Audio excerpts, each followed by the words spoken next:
কৃত্রিম বুদ্ধিমত্তার অগ্রগতিতে একদিকে যেমন তৈরি হচ্ছে নতুন কাজের ক্ষেত্র, অন্যদিকে যারা রিপিটেড ওয়ার্ক বা পুনরাবৃত্তিমূলক কাজ করেন তাদের চাকরি পড়ছে সংকটে।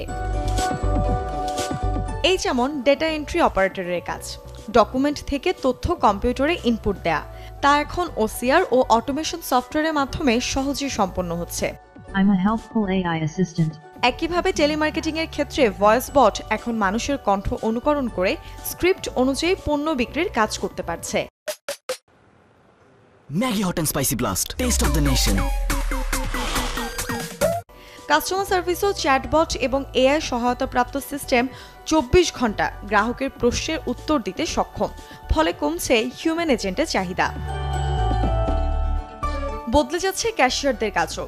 আধুনিক সুপারশপগুলোতে সেলফ চেকআউট মেশিন ও ব্যবহারে গ্রাহক নিজের কেনাকাটা নিজে স্ক্যান ও পেমেন্ট করতে পারছেন।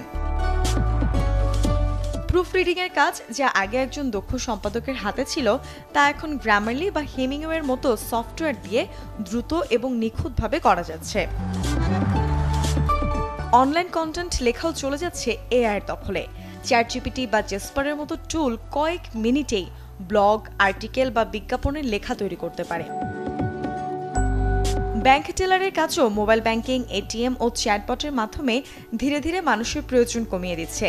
লাইব্রেরিয়ানদের ক্ষেত্রেও ডিজিটাল আর্কাইভ এবং সার্চ ইঞ্জিনের মাধ্যমে তথ্য খোঁজা ও সংরক্ষণের কাজ এখন অনেকটাই অটোমেটেড। এমন সব পেশা যেখানে একই কাজ বারবার করা হয়, সেখানে এআই দ্রুত, নির্ভুল এবং সাশ্রয়ী সমাধান দিতে পারছে। ভবিষ্যতে চাকরি টিকিয়ে রাখতে হলে মানুষের উচিত সেসব স্কিলে অভ্যস্ত হওয়া যা এআই সহজে কপি করতে পারবে না। আর সে তালিকায় আছে সৃজনশীলতা, মানসিক বুদ্ধিমত্তা এবং জটিল অ্যানালাইটিক বিশ্লেষণের ক্ষমতা। Desk report, channel 24।